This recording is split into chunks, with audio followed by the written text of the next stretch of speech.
નમસ્કાર દર્શક મિત્રો, સિટી ન્યૂઝમાં આપ સૌનું સ્વાગત છે। સમાચારોની શરૂઆત કરતા પહેલા એક નજર આજના મુખ્ય સમાચારો પર। વલસાડ ડાંગ લોકસભા બેઠક પર ચૂંટણીને લઈ રાજકીય માહોલ ગરમાયો। કપરાડા વિસ્તારમાં વાયરલ થયેલા એક નકશાએ ચર્ચાનું બજાર ગરમ કર્યું। સેલવાસમાં મહાવીર જયંતીની ઉજવણી કરાઈ।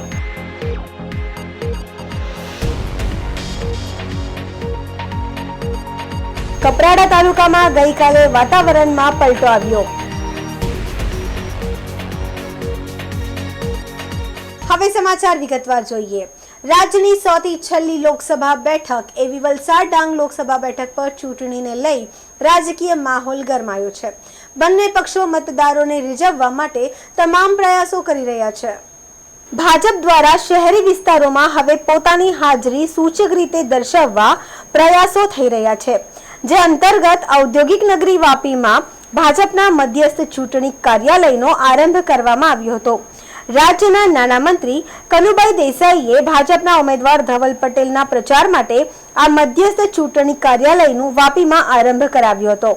આ પ્રસંગે વલસાડ જિલ્લા ભાજપના અગ્રણીઓ અને કાર્યકર્તાઓ સાથે મોટી સંખ્યામાં લોકો પણ ઉપસ્થિત રહ્યા હતા। મહત્વપૂર્ણ છે કે વલસાડ જિલ્લો આદિવાસી વિસ્તાર છે અને શહેરી વિસ્તારોમાં વહેંચાયેલો છે। આથી આદિવાસી બહુમતી વિસ્તાર ધરાવતા આ જિલ્લામાં મોટે ભાગે પાર્ટીઓ આદિવાસી વિસ્તારો પર વધારે જોર મૂકે છે।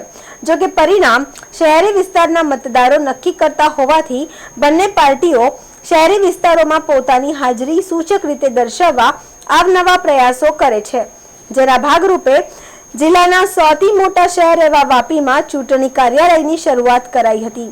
આ કાર્યાલયથી નાણામંત્રીની આગેવાનીમાં વાપી અને આસપાસના વિસ્તારમાં ભાજપના ચૂંટણી પ્રચારનું સંકલન કરવામાં આવશે અને કાર્યકર્તાઓ ઘરે ઘરે જઈ ભાજપ ઉમેદવાર ધવલ પટેલ માટે ચૂંટણી પ્રચાર કરશે। કાર્યાલયના આરંભ વખતે નાણામંત્રી કનુભાઈ દેસાઈએ આ વખતે પણ વલસાડ બેઠક પર ભાજપ જંગી લીડથી જીતશે તેવો આત્મવિશ્વાસ વ્યક્ત કર્યો હતો। જે રીતે વાપી શહેરમાં કામગીરી થઈ રહી છે અને આ કાર્યાલય થવાથી વાપીના અનેક મતદારો અને કાર્યકરોને સંપર્ક કરવાનું એક સુંદર સ્થળ બન્યું છે। સાથે સાથે દરેક મતદાર પોતાનો મત આપી શકે એ માટે જિલ્લા ભારતીય જનતા પાર્ટીએ સોફ્ટવેર લેવાનું પણ નક્કી કર્યું છે। એના લીધે દરેક મતદારનો મત ક્યાં છે એ જાણી શકાશે અને વધુ મતદાન કરાવવા માટેનું આ એક ઉત્તમ સાધન છે। અને સાથે સાથે ભારતીય જનતા પાર્ટીના કાર્યકરો ઘરે ઘરે સંપર્ક કરીને વાપી શહેર તેમજ વાપી નોટિફાઈડમાં સૌથી વધુ મતદાન કરશે એ માટેના પ્રયત્નો કરવામાં આવ્યા। વલસાડ ડાંગ લોકસભા બેઠક પર ભાજપ કોંગ્રેસના પ્રચારમાં આક્ષેપ પ્રતિ આક્ષેપને લઈ રાજકીય માહોલ ગરમાયો છે। જો કે કપરાડા વિસ્તારમાં વાયરલ થયેલા એક નકશાએ ચર્ચાનું બજાર ગરમ કર્યું છે। વાયરલ નકશામાં કપરાડા વિધાનસભા મત વિસ્તારમાંથી સરકાર દ્વારા મોટી નહેરનો પ્રોજેક્ટ લાવવામાં આવી રહ્યો છે અને આ વિસ્તારમાંથી રેલવે લાઇન પણ પસાર થઈ રહી હોવાનો એક સાથે નકશા સાથે દાવો કરવામાં આવ્યો છે। દાવામાં એ પણ જણાવાયું છે કે આ નકશા અને રેલવે અને નહેરના કારણે હજારો આદિવાસીઓની ઘર અને જમીન પણ સંપાદન કરવામાં આવશે અને લોકોને બેઘર કરી અહીંયાથી અન્ય જગ્યાએ ખસેડવામાં આવશે એવા દાવા કરવામાં આવે છે। આથી આ મામલે કપરાડાના ધારાસભ્ય જીતુભાઈ ચૌધરીએ આ ઊંડાણપૂર્વક તપાસની માંગ કરી હતી। આથી કલેક્ટરે પણ આ મામલાને ગંભીરતાથી લઈ વાયરલ નકશો અને થયેલો દાવો ખોટા છે અને લોકોને ભ્રમિત કરવા આવા સોશિયલ મીડિયામાં દાવો કરવામાં આવી રહ્યા છે। અધિક કલેક્ટરે પણ આ મામલે ગંભીરતાથી લઈ જરૂરી તપાસ હાથ ધરી છે। કપરાડામાં વાયરલ નકશાના કારણે ભાજપની તપાસની માંગ અને તંત્રના કાર્યવાહી વિષય પર છે। 2024 લોકસભાની ચૂંટણી આવી રહી છે ત્યારે એક ગૂગલ મેપ ઉપર ફેક નકશો મૂકીને આદિવાસી વિસ્તાર એટલે ખાસ કરીને કપરાડા વિધાનસભાથી લઈને વાંસદાથી લઈને ધરમપુરથી લઈને ઠેઠ ઉકાઈ સુધીના વિસ્તારમાં ફેક નકશો બનાવીને જે લોકોને ગેરમાર્ગે દોરવા માટે, લોકોને ભ્રમિત કરવા માટેના જે સામેનો વિરોધ પક્ષ છે એને જે ટ્રાય કરી છે, કોશિશ કરી છે, એવું દર વખતે જ્યારે ગયા વખતે વિધાનસભાની ચૂંટણી હતી તો વિધાનસભાની ચૂંટણીની અંદર લીગ કેનલ જવાની છે અને આખા વિસ્તાર ઘરના ઘર અને જંગલના જંગલ એના અંદર જવાનું છે. એ રીતે ખોટી માહિતી આપીને સરકાર સામેથી એમ કહે છે કે અને બજેટ જેને કહી શકાય કે નાણામંત્રી તો ગુજરાતનો વલસાડની અંદર છે. કોઈ પણ વસ્તુ કરવા માટે નાણામંત્રી જોગવાઈ કરે તો કોઈ પણ વસ્તુ થઈ શકે. ત્યારે આવા બોગસ નકશા બનાવીને પ્રજાને ગેરમાર્ગે દોરવા માટેનો પ્રયત્ન થઈ રહ્યો છે. એનાથી પ્રજાએ વલસાડ લોકસભાની સમગ્ર ગુજરાતની પ્રજાએ એવા લોકોથી સાવધાન રહીને કામ કરવું જોઈએ અને પ્રજાને સાચી માહિતી અમારા મીડિયા દ્વારા એને સાચી માહિતી મળવી જોઈએ. શું ડરાવવામાં આવી રહ્યા છે આમાં?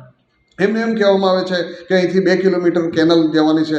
નર્મદા જેવો ડેમ છે, વર્લ્ડનો સૌથી મોટો ડેમ છે, તેની કેનલ 2 કિલોમીટર નથી તો આની 2 કિલોમીટર કેનલ કાંથી પણ ફેક નકશો બનાવીને આ ધંધો કરવામાં આવે છે. એના કારણે મેં કલેક્ટરને ફરિયાદ કરી છે અને ગુજરાતના મુખ્યમંત્રીને પણ ફરિયાદ કરી. જેણે બનાવ્યો એના પર કાયદેસરની કાર્યવાહી કરવી જોઈએ, એના પર પગલાં લેવા જોઈએ. તો જ આવા ફેક નકશા ખોટા નકશા બનાવવાળાને ખબર પડે. સામાન્ય રીતે આદિવાસી વિસ્તારની અંદર ઘર જવાનું હોય કે મારું આખી જમીન જવાની હોય તો સ્વાભાવિક છે. આદિવાસી કોઈ પણ એના જગ્યાએ હોય તો હું પણ ચિંતા કરું અને આ ફેક નકશાની અંદર મારું ઘર પણ બતાવવામાં આવેલું છે. એવું નકશામાં બતાવેલું છે કે કાગળ કોપરમાંથી જાય છે. ત્યારે મારા ગામમાંથી કે મારી સરકાર હોય ને મને ના ખબર હોય એવું બને નહીં. પણ ચૂંટણી આવે ત્યારે આવા ફેક નકશા બનાવીને પ્રજાને ગેરમાર્ગે દોરવાનું કામ આ કોંગ્રેસ પાર્ટી કરી રહી છે. ડેડિકેટેડ ફ્રેટ કોરિડોર દ્વારા એક નવી અલાઇનમેન્ટ મૂકવામાં આવી રહી છે.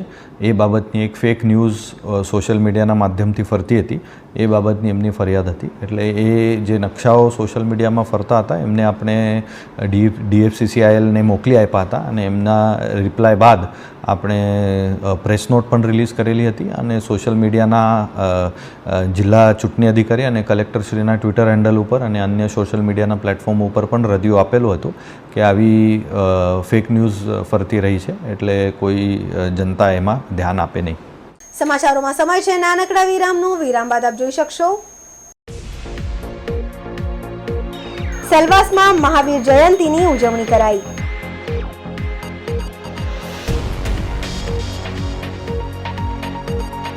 કપરાડા તાલુકામાં ગઈકાલે વાતાવરણમાં પલટો આવ્યો. तो दोस्तों वापी में गुंजन एरिया तो बहुत ही ज्यादा फेमस है और उससे भी ज्यादा फेमस है Gunjan cinema. Iconic Gunjan cinema Vapi में 50 प्लस ईयर्स से है. आइकॉनिक इसलिए क्योंकि गुंजन एरिया का नाम ही गुंजन सिनेमा से इंस्पायर्ड है. तो चलिए देखते हैं हाल ही में पूरा रिनोवेट किया हुआ गुंजन सिनेमा एक नए अवतार में. बाजीगर तू है बड़ा जादूगर. तो गाइस गुंजन सिनेमा का इंटीरियर तो नया हो चुका है पर टिकट के प्राइस अभी भी वही पुराने हैं और बुक माई शो से बुक करेंगे तो एडिशनल 50 रुपीज ऑफ भी मिलेगा. यहाँ का इंटीरियर न्यू एंड क्लासी है with good and hygienic snacks options और ये बजट फ्रेंडली भी है. तो दोस्तों के साथ मूवी आउटिंग तो सॉर्टेड है. गुंजन सिनेमा में टोटल 2 स्क्रीन है, one with large capacity and another with comfortable sofa seats and now showing 3D as well. बाजीगर मैं बाजीगर दिल वालों का मैं दिलबर. So a comfortable and fun experience awaits. Visit soon Gunjan cinema Vapi. और हाँ, बुक माई शो वाला कूपन कोड जरूर अप्लाई कर लेना, डिस्काउंट दे रहे भाई. વિરામ બાદ આપનું સ્વાગત છે. સેલવાસમાં મહાવીર જયંતીની ઉજવણી કરાઈ. સેલવાસમાં મહાવીર સ્વામીની જન્મ જયંતિ કલ્યાણક દિન નિમિત્તે ધામધૂમથી ઉજવણી કરવામાં આવી હતી. જે પ્રસંગે શ્વેતાંબર દિગંબર તેરાપંથી અને સ્થાનકવાસી દેરાસરમાં વિશેષ પૂજન અને અભિષેક બાદ સંયુક્ત શોભાયાત્રા કાઢવામાં આવી હતી. આમલી બાલાજી ટાઉનશીપ દિગંબર દેરાસરથી પાર્શ્વનાથ યુવા મંડળ અખિલ ભારતીય પૂલન જૈન ચેતના મંચના ધર્મપ્રેમીઓ સવારે 6 વાગ્યા પ્રભાત ફેરી કાઢવામાં આવી હતી. બાદમાં સામૂહિક અભિષેક અને પૂજા બાદ વખતે વાજતે ગાજતે સંયુક્ત પાલખી યાત્રા કાઢવામાં આવી જે શહેરના વિવિધ વિસ્તારોમાં ફરી પરત બાલાજી ટાઉનશીપ દેરાસર પર પરત આવી હતી. ત્યારબાદ વિવિધ ધાર્મિક કાર્યક્રમોનું આયોજન કરવામાં આવ્યું હતું જેમાં ભાવિક ભક્તોએ ઉત્સાહભેર ભાગ લીધો હતો.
हम लोग जैन लोग जयंती नहीं मनाते हैं, भगवान के कल्याणक होते हैं।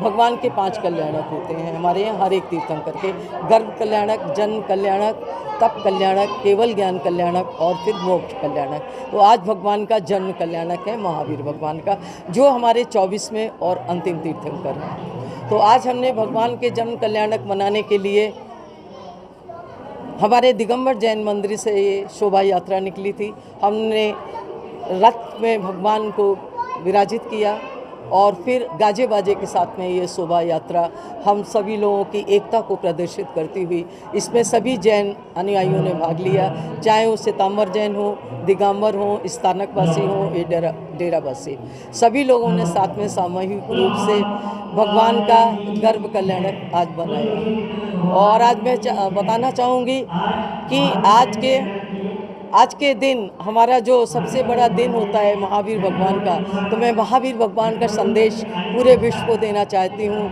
कि ये विश्व अगर भगवान महावीर के जियो और जीने दो के सिद्धांत को लेकर के चलेगा तो विश्व में शांति स्थापित हो जाएगी।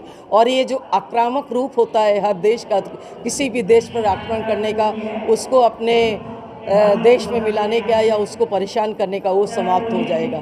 जिस तरह से एक देश को या एक व्यक्ति को जीने का अधिकार होता है, उसी तरह से दूसरे देश या दूसरे व्यक्ति को भी जीने का अधिकार है।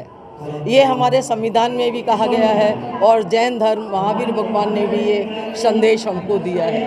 तो हम लोग ये संदेश लेके चलें तो विश्व से सारे प्रकार के युद्ध समाप्त हो जाएंगे।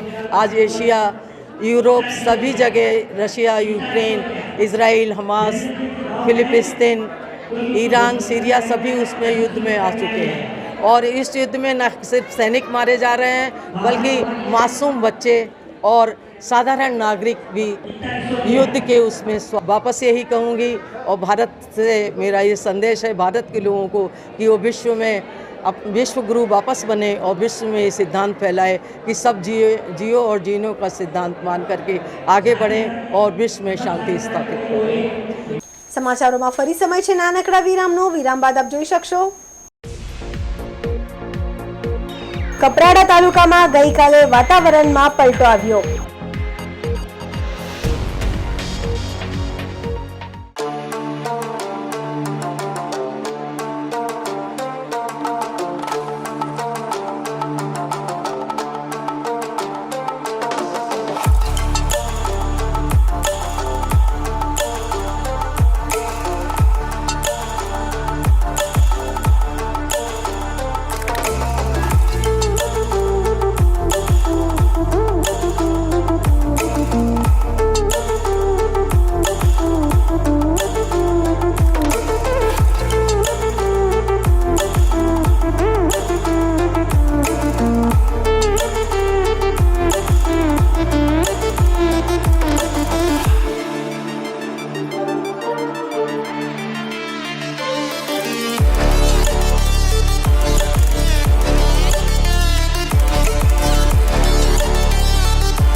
બાદ આપનું સ્વાગત છે।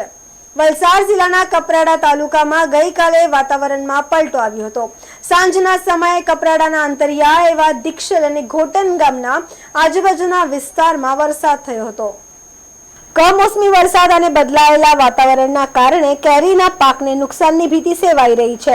આથી ખેડૂતોમાં ચિંતા વ્યાપી હતી। ગઈકાલે વાતાવરણમાં પલટો બાદ આજે જિલ્લાના મોટાભાગના વિસ્તારમાં વાતાવરણ સ્વસ્થ છે।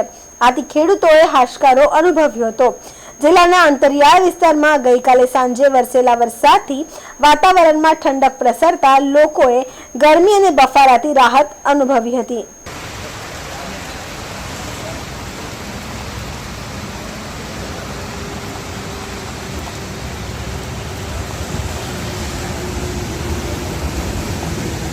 समाचार पूरा करता पहला एक नजर આજના મુખ્ય સમાચારો પર. વલસાડ ડાંગ લોકસભા બેઠક પર ચૂંટણીને લઈ રાજકીય માહોલ ગરમાયો. કપરાડા વિસ્તારમાં વાયરલ થયેલા એક નકશાએ ચર્ચાનું બજાર ગરમ કર્યું. સેલવાસમાં મહાવીર જયંતીની ઉજવણી કરાઈ.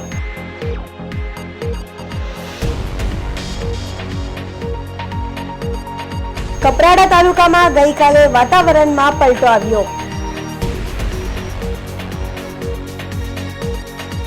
તો આ હતા અત્યાર સુધીના સમાચાર. જોતા રહો સિટી ન્યૂઝ. નમસ્કાર.